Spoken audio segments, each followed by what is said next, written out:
you know. This is the Beamish body. It's basically a Volkswagen Beetle chassis, you know, which they shorten, and then they put this beach buggy body on. As you can see, it's an old, you know, horizontally opposed 4-cylinder petrol engine. Okay, the problems that we have with this, the handbrake's not working and there's no brakes in actual fact. The guy towed it with an A-frame. But what I've noticed, you know, you can see all the brake fluid leaking down here. This pipe over here, it's a pipe that runs from the brake master cylinder underneath back to the back wheels. Okay, it supplies the 2 back wheels with brake fluid. So you know, it's rusted, so you know, the minute that you apply brakes and nothing, the brake fluid all just comes out of the pipe. So I'm going to be replacing that. But look at this, you know, nice open air vehicle. One cannot ride on the beaches anymore like we did in the old days. I mean, I owned quite a few of these in my day. And you know, we always used to go out there, Muizenberg, Monwabisi. We used to go and ride out there, but one is not allowed to do that anymore. So I thought I'd just give you guys a little bit of a little show, you know, show you what it's all about. What they did with the beach buggies was they obviously left the big 14-15 inch wheels in the back, and they put a little 13-inch wheel in the front, you know, just to give it that that special look. But I can tell you this much, that these vehicles, when you do let the air down to about 1 bar, you can ride on any dune with this thing. It is so light, you know, it's a nice broadish track. And you know, the 1600 motor is powerful enough to take you up and down any hill. I mean, we've proven that over the years. You know, look where they stuck the battery. But now, here's my problem. I've got to get in through here, because that's where the master cylinder is. You see, master cylinder situated over there. So I'm going to have to loosen up, you know, this pipe here. You can actually see it. I'll put my finger on it. I've got to loosen the pipe up there. It goes through the firewall, through to the back of the vehicle, through under the seats here. You know, here you can see the pipe here. Okay, I've got to follow that pipe. Pipe's going to go through to the back there. See, there's the pipe there, where my finger is. Where my finger is. Pipe's there, and it goes to the back to a junction. Actually, that pipe runs into a junction at the back here. So I've taken the battery out of the way. Okay, and as you can see there, I've taken the pipe off.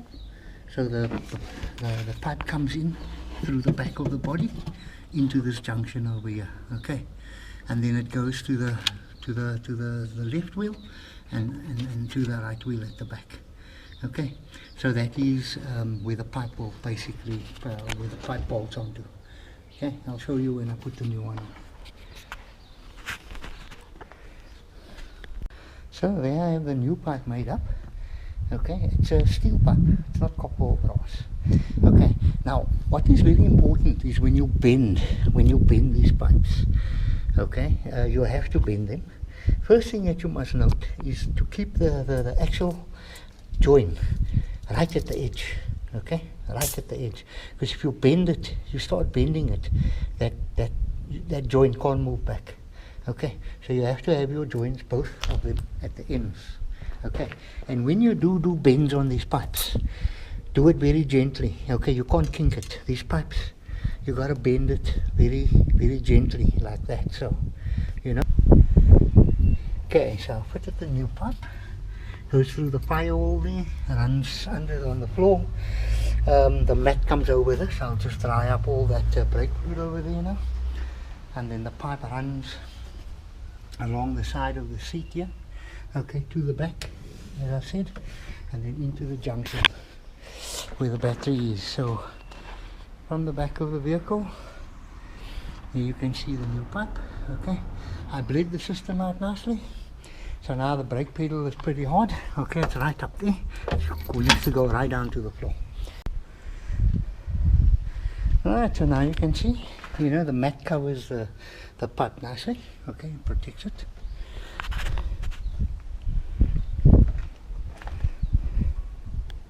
Right, so I've got this brakes all sorted. You know, we've got the battery secured again. So I'm going to take this car for a ride. I've got a slight drizzle outside there, but that's not going to deter me. I wonder if I'm going to fit into this bucket seat, because I'm not a young man anymore. But let's go. Let's see what happens. Climbing to this confined space here. Okay, I'm in. It's a tight fit. Brakes are nice and hard. Handbrake should hold. Strike up the band. Quite a loud exhaust. Okay. Okay, handbrake's really holding up. Handbrake down.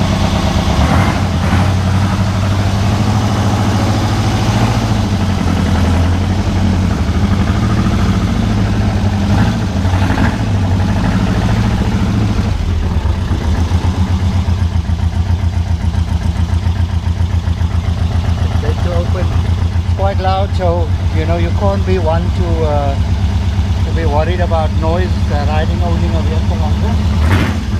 They're all loud. They're meant to be loud.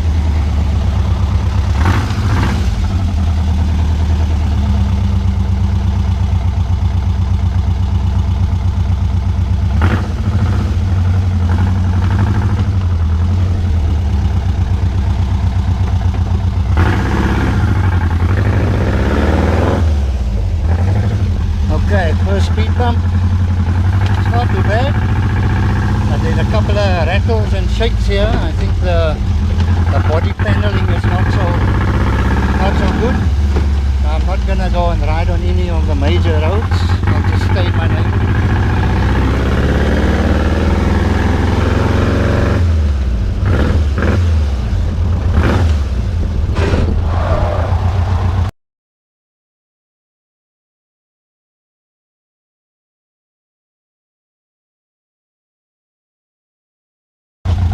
Yeah, brakes are locking up to on the right hand side, but I somehow a little bit expected that,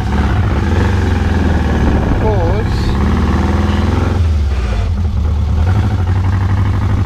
it's still got a way in these brakes.